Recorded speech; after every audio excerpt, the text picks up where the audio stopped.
नमस्कार प्यारे बच्चों। आज हम गृह विज्ञान का कक्षा 11वीं का चैप्टर नंबर 2 पढ़ेंगे और आप लोग इस वाली बुक से प्रेफर करेंगे। ठीक है। स्वयं को समझना पाठ का नाम जैसे कि सजेस्ट करता है, स्वयं को समझना या मुझे मैं कौन बनाता है। आओ इस बारे में हम थोड़ी सी चर्चा कर लेते हैं पहले कि हम देखते हैं कि हमारा चेहरा या रंगत माता पिता से मिलता जुलता है। हमारी कोई विशेष आदत किसी भाई बहन या रिश्तेदार इत्यादि से मिलती जुलती होती है। कोई रुचि हमारे मित्र से मिलती होती है। बट ऐसी बहुत सारी समानताओं के बावजूद भी हम किसी न किसी रूप में अलग हैं। अपने दोस्तों से, अपने पेरेंट्स से, अपने भाई बहन से, दूसरे से अलग होने की अनुभूति ही हमें मैं यानी कि स्वयं का होने का एहसास जगाती है। मैं होने की अनुभूति है, आप वे हैं या अन्य से काफ़ी अलग होते हैं।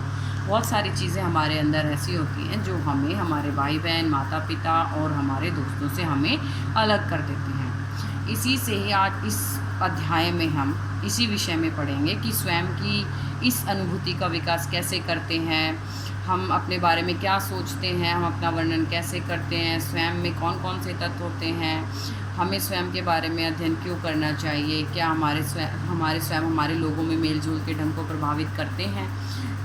इस चैप्टर के ख़त्म होने के बाद सभी बच्चे मुझे स्वयं के कौन कौन से तत्व होते हैं या आप अपने बारे में क्या सोचते हैं, ये अलग से आप मुझे लिखकर कमेंट बॉक्स में भेजेंगे। सतत्व क्या है?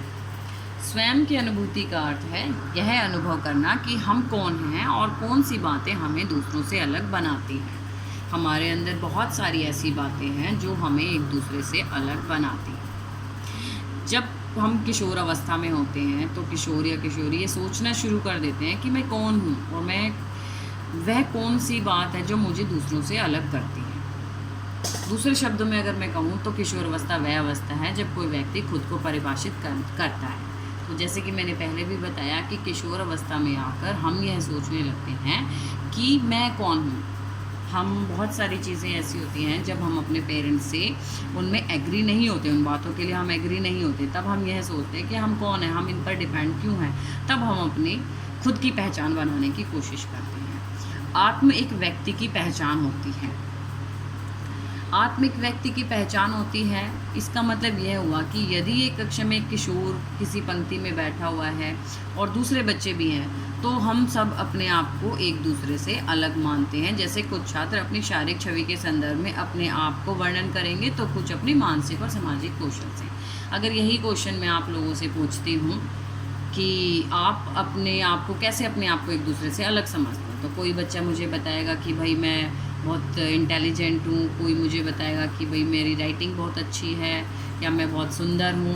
मतलब बहुत सारी चीज़ें ऐसी होंगी जिनसे आप अपने आप को अपनी दूसरे फ्रेंड से अपने आप को अलग बताएंगे। हम अपने बारे में जो विचार रखते हैं वास्तव में वही स्वयं की धारणा है। ये बात बिल्कुल सही है। आप लोग अपने बारे में क्या विचार रखते हैं ये सब भी आप अपने कॉपी में ज़रूर लिखेंगे। फिर मैं बाद में उसको रजिस्टर से पढ़ूँगी कि आप लोगों ने क्या लिखा है, कि आप क्या समझते हैं, आपके क्या विचार हैं अपने आप को लेकर।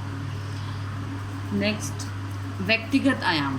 व्यक्तिगत आयाम के अंदर शारीरिक आयाम में हम ये देखेंगे कि सभी जो लोग होते हैं, सभी स्वयं को हम जब अपने आप को पहचान रहे हैं उसमें ये देखेंगे कि व्यक्ति के शारीरिक गुण, क्षमता और कौशल उसको शारीरिक आयाम का निर्माण कराते हैं। सभी लोगों के अंदर शारीरिक गुण अलग अलग होते हैं, काम करने की कैपेबिलिटी अलग अलग होती है। सब अपने काम को अलग, आप लोग मुझे काम भेज रहे हो, फर्स्ट चैप्टर सब बच्चों ने करा है तो आप लोगों ने देखा होगा कि सभी बच्चों ने अलग अलग तरीके से फर्स्ट चैप्टर को अटैम्प्ट किया हुआ है, जिसमें मैंने लिखा भी हुआ है किसने कितना अच्छा अटैम्प्ट किया है, किसको मैंने स्पेशली लिखा भी है, गुड, वेरी गुड, एक्सीलेंट, सबको लिख कर भी दिया है। भावनात्मक आयाम यानी कि इमोशनल डायमेंशंस का मतलब होता है कई बच्चों के अंदर इस एज में आके प्रेम, ईर्ष्या, क्रोध, भय, घृणा, इस प्रकार के मानवीय भावनाएं आ जाती हैं आप लोगों के अंदर। क्योंकि कई बार क्या होता है, मैं ही तुम्हें कुछ काम कहूँ या कोई भी टीचर तुम्हें कुछ काम, तो कई बच्चे उसको प्यार से करते हैं, कई लोगों को उस पर गुस्सा भी आता है कि ये काम हमें ही क्यों दिया गया या हमें इतना सारा काम क्यों गया। तो ये सारी जो भावनात्मक आयाम है ये भी आप लोगों को एक दूसरे से अलग बताती हैं, जिससे भी आप अपने सतत्व की पहचान कर सकते हैं। मानसिक आयाम किसी व्यक्ति के मानसिक आयाम का तात्पर्य उसके बुद्धि, विचारों और धारणाओं की इच्छा शक्ति से है। फॉर एग्जांपल, अब आप लोग 10th से पास होके आए तो सबके मार्क्स एक जैसे नहीं हैं। इसका मतलब सबकी बुद्धि अलग अलग काम करती है, इसीलिए सबके मार्क्स भी अलग अलग आए हैं। सबने अपने विचारों को लिखा है, सबके क्वेश्चन आंसर को प्रेजेंट करने का, वहाँ पे लिखने का तरीका सबका अलग था, जिसकी वजह से तुम्हारे मार्क्स भी अलग है। ये सब डिपेंड करता है हमारे मेंटल डायमेंशंस पे। आध्यात्मिक आयाम, आध्यात्मिक का तात्पर्य व्यक्ति की भीतरी शक्ति व ऊर्जा से होता है, जिससे में आध्यात्मिक कहते हैं। जो हमारी आंतरिक आवाज़ होती है कि अंदर से हमारी आवाज़ होती है कि जो काम हम कर रहे हैं क्या वो सही है या नहीं। नेक्स्ट जो है सेकंड पॉइंट, सामाजिक आयाम। सामाजिक आत्म का तात्पर्य उन पहलुओं से है जो किसी व्यक्ति में तब विकसित होते हैं जब वह दूसरों के साथ संपर्क में आता है, जैसे कि वस्तुओं और संसाधनों का एक दूसरे के साथ साझा कर या दूसरों का सहयोग करना, समर्थन करना और आपसी सौहार्द बनाए रखना। यानी कि हमें कब पता चलेगा तुम सामाजिक आयाम में हो, कैसे दूसरों के साथ डील करते हो। अब यहाँ पर आप स्कूल में आते हो तो ये भी एक छोटा सा समाज है हमारा। इसके अंदर आकर आप लोग एक दूसरे के साथ अपने वस्तुओं का, अपने संसाधनों का आदान प्रदान करते हो, उनके साथ साझा भी करते हो, बच्चों को अपनी कॉपी भी दिखाते हो। तो ये सारी चीज़ें जो होती हैं ये तुम्हारे सामाजिक आयाम के अंदर आती हैं। और इसी के साथ ये समाजीकरण की जो प्रक्रिया होती है जन्म से ही शुरू हो जाती है, क्योंकि शुरू में ही बच्चा जो है अपनी फैमिली मेम्बर्स को तो देख के वो साथ में रहता है, लेकिन धीरे धीरे जब वो अनजान लोगों को देखता है और उनकी तरफ भी स्माइल पास करता है तो वो उनके साथ भी समाजीकरण यानी कि अपने सोशल डायमेंशंस को क्या कर रहा होता है, स्थापित कर रहा होता है। स्वयं की समझ और दूसरों के प्रति जागरूकता समाजीकरण की एक प्रमुख विशेषता है। स्वयं की समझ यानी कि हम अपने बारे में क्या समझ रहे हैं और दूसरों के प्रति कितने जागरूक हैं, कितना हम दूसरों को जानते हैं, वही हमारी समाजीकरण की सबसे पहली विशेषता है। आत्म ऐसा कुछ नहीं है जो आपके साथ पैदा होता है, लेकिन यह वह भाव है जो व्यक्ति स्वयं पैदा करता है और विकसित करता है। यानी कि आप लोगों के अंदर जो सामाजिक आयाम है वो सब आपने अपने अंदर अपने आप ही लेकर आए हुए हैं। ठीक है, ओके। नेक्स्ट है self concept and self esteem, यानी कि स्व संकल्पना और आत्म सम्मान। स्व संकल्पना स्वयं के बारे में अनुभूति और विचारों का एक संग्रह है, यानी कि हम अपने बारे में क्या तो अनुभव करते हैं और अपने बारे में कितने विचार रखते हैं, उन सबको इकट्ठा करेंगे तो वो क्या है, स्व संकल्पना।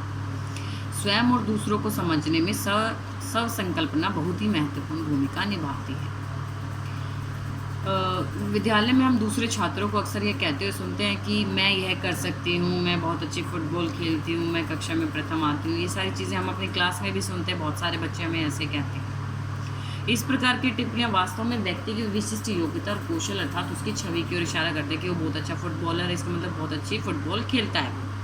व्यक्ति की आत्म छवि जितनी ही अधिक सकारात्मक होती है उसकी स्व संकल्पना उतनी ही अधिक बेहतर होती है। अगर हम किसी बच्चे को कहते हैं जो फर्स्ट आता है, हम लोग हमारे लिए भी, टीचर्स के लिए भी उसकी इम्पॉर्टेंस इसीलिए ज़्यादा हो जाती है कि हमें पता होता है कि ये बच्चा मतलब पढ़ाई में बहुत अच्छा है, तो हम उसको दूसरे बच्चों के साथ भी इन्वॉल्वमेंट देते हैं ताकि वो बच्चा भी उससे कुछ सीखे और अच्छा उसकी तरह करने लगे। अर्थात किसी भी व्यक्ति की स्व संकल्पना उसके अतीत या वर्तमान के अनुभवों के ऊपर आधार करती है पर बनती हैं। स्व संकल्पना आत्मसम्मान, आत्मज्ञान और सामाजिक स्वयं के मिश्रण का ही नतीजा है।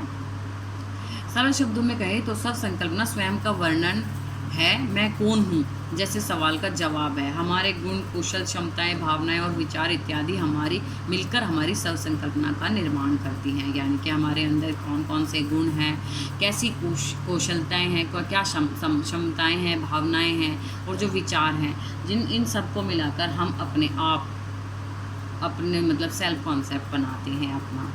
स्वाभिमान, आत्मसम्मान और स्वमान। आत्मसम्मान, स्वमान स्वयं का मूल्यांकन करते हैं। आत्मसम्मान स्व संकल्पना का एक महत्वपूर्ण पहलू है। व्यक्ति के रूप में हम सदैव अपने मूल्य का मान या अपनी योग्यता के बारे में निर्णय या आकलन करते हैं। व्यक्ति का अपने बारे में यह मूल्य निर्णय ही आत्मसम्मान कहा जाता है।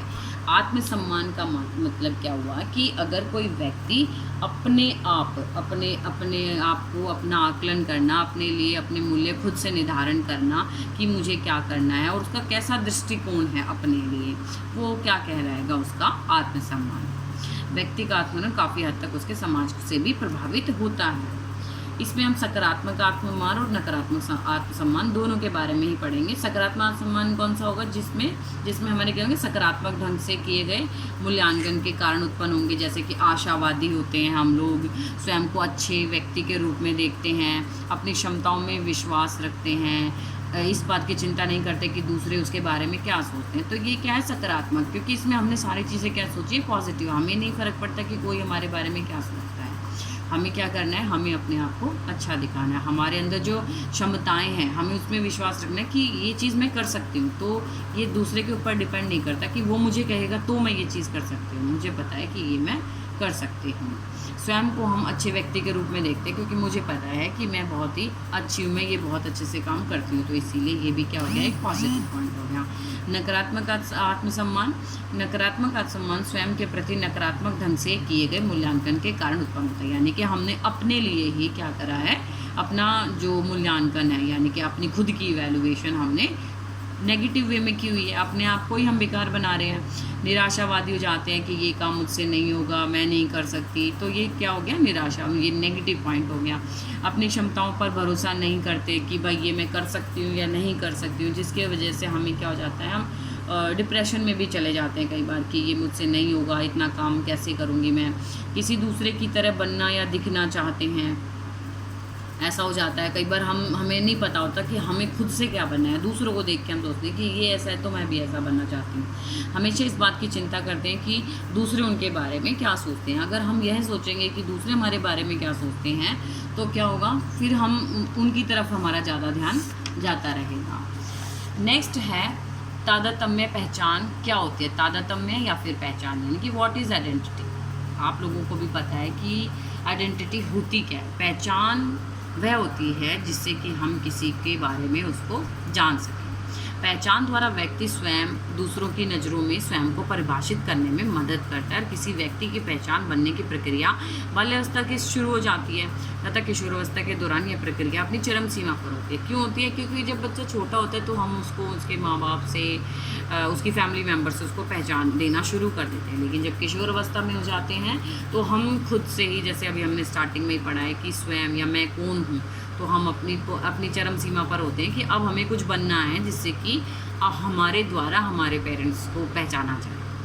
अब ये दो प्रकार के होते हैं। व्यक्तिगत पहचान। व्यक्तिगत पहचान के अंतर्गत वे गुण और योग्यताएं जो एक व्यक्ति को अन्य लोगों से अलग करें तथा जिन्हें किशोर पहचान कर न केवल स्वीकार करते हैं बल्कि उनमें सुधार लाने का प्रयास भी करते हैं। यानी कि जो हमारे अंदर गुण और योग्यताएं होती हैं, अगर वो उसमें कुछ कमी है तो हम उसमें चेंजेस लाते हैं, उसमें और इम्प्रूवमेंट करते हैं, जिसकी वजह से हम में और ज़्यादा चेंजेस हो जाते हैं। उदाहरण के लिए व्यक्ति स्वरूप को स्वस्थ व सुंदर बनाने के लिए जिम जाना, अच्छे स्वास्थ्य के लिए संतुलित भोजन करना, सब कुछ शुरू कर देता है। यहीं पे ही जो लड़कियां होती हैं वो अगर मोटी हो जाती है तो अपने आप को स्लिम बनाने के लिए डाइट अपना मतलब कि ध्यान देती हैं कि मुझे क्या खाना चाहिए। तो ये भी एक व्यक्तिगत पहचान की है कि भाई अब मुझे बहुत अच्छा बनना है, सुंदर दिखना है, या दूसरों की तरह मुझे भी बहुत अच्छा लगना है। दूसरा है सामाजिक पहचान। सामाजिक पहचान का तात्पर्य उन क्षमताओं तथा योग्यताओं से है जो किसी व्यक्ति को समाज से जोड़ने और समाज में एक अलग पहचान बनाने में मदद करती है। जैसे कोई व्यक्ति स्वयं को भारतीय मानने के साथ साथ स्वयं को सांस्कृतिक स्तर पर बंगाली, पंजाबी अथवा राजपूत भी मानता है। तो इसमें क्या हुआ? सामाजिक पहचान बनाने में भी क्या है, हमारी क्षमताएं और योग्यताएं भी भूमिकाएं निभाती हैं। और वहीं पर ही अगर हम अपने आप को इंडियन भी कहते हैं तो उसके साथ साथ जिस संस्कृति से हम बिलोंग करते हैं हम वो भी अपने आप को मानते हैं। सब संकल्पना और पहचान के विकास को प्रभावित करने वाले कारक इंपॉर्टेंट भी होते हैं, पेपर में आएंगे, हमेशा आते हैं। Factor that influence the development of selfhood and identity. सबसे पहले आयु। व्यक्ति की सब संकल्पना जीवन भर चलने वाली प्रक्रिया है जो बाल्यावस्था के दौरान, अभी जो हमने पीछे पढ़ा कि ये बाल्यावस्था में शुरू हो जाती है और किशोरावस्था में अपनी चरम सीमा पर पहुंच जाती है, पीक टाइम होता है वो उसका। लिंग 12 वर्ष की आयु के बाद लड़कों की अपेक्षा लड़की की संकल्पनाएं थोड़ी निम्न स्तर की हो जाती हैं। लड़कों की अपेक्षा लड़की की सब संकल्पनाएं थोड़ी निम्न स्तर पर हो जाती है। इसका मतलब उसके बाद लड़के अपनी पहचान बनाने में ज़्यादा समर्थ हो जाते हैं। शिक्षा उचित व्यक्ति स्वसंकल्पना तथा पहचान के निर्माण एवं विकास में महत्वपूर्ण भूमिका निभाते हैं। जैसे कि हम किशोर अवस्था में पहुँचते पहुँचते हम अपनी व्यवसाय भी चुनने की सोचते हैं कि हमें क्या करना है, हमें मतलब आगे किस फील्ड में जाना है। तो ये सारा मार्गदर्शन हम अनुभवी लोगों से लेना शुरू कर देते हैं और उसी के अकॉर्डिंग हम अपनी एजुकेशन को आगे बढ़ाते जाते हैं। मीडिया के थ्रू हम क्या करते हैं, व्यक्ति अपने मीडिया के थ्रू हम जानकारी लेते हैं कि किस उसमें हमें जाकर हम अपना मतलब अच्छा काम कर सकते हैं। जो मीडिया के विभिन्न माध्यमों द्वारा प्रचारित किए गए विज्ञापनों के द्वारा सबसे अधिक प्रभावित होते हैं। जैसे बहुत सारे विज्ञापन हम कॉलेजेस के भी देखते हैं, कोई कोर्स वगैरह के देखते हैं, जैसे कंप्यूटर कोर्स है कुछ, तो हम उनसे प्रभावित होते हैं, जिसके कारण भी हम अपने आप को उसमें डाल के अपनी खुद की पहचान बनाने की कोशिश करते हैं। और इसमें ये भी हो सकता है जैसे कि शारीरिक छवि के अनुरूप ना पाकर तो हम कुछ ऐसा भी अपना व्यवसाय या अपने कोर्स ऐसा सर्च करते हैं जिससे कि वो हमारे अनुरूप हो जाए और हम मतलब अवसाद में ना जाए, डिप्रेशन में ना जाए कि भाई ये वाला तो मैं कर नहीं सकती हूँ। संस्कृति, व्यक्ति की संस्कृति का भी स्वसंकल्पना पर आत्मसम्मान की भावना के निर्माण पर गहरा प्रभाव पड़ता है। अक्सर देखा जाता है कि पश्चिमी संस्कृति के लोग परिवार तथा अधिक स्वतंत्रता दिए जाने के कारण ज़्यादा आत्मविश्वासी हो जाते हैं, जबकि एशियाई संस्कृति में किशोर अधिकतर अपने माता पिता के नियंत्रण में रहते हैं। अब यही है, अब जैसे हम लोग हैं इधर, तो हमारे ऊपर क्या होता है, पेरेंट्स का कंट्रोल होता है, जिसकी वजह से हमारा जो स्वसंकल्पनाएँ होती हैं हम वो सारी पेरेंट्स के ऊपर ही डिपेंड हो जाती है। आत्मसम्मान की भावना हमारी नेगेटिव भी हो जाती हैं, क्योंकि पेरेंट्स अपनी चीज़ें चाहते हैं कि हम बच्चे वही करें जो हमारे मतलब जो हम चाहते हैं। लेकिन पश्चिमी सभ्यता में क्या होता है, वहाँ पर बच्चे उनको छूट दी जाती है और बच्चे अपने आप ही अपना व्यवसाय चुन लेते हैं। मित्र समूह व्यक्ति के मन में स्वयं की छवि उसके मित्रों की स्वीकार्यता के आधार पर भी निर्धारित होती है। व्यक्ति, बच्चा या किशोर अथवा वयस्क स्वयं को समाज का भिन्न अंग समझता है।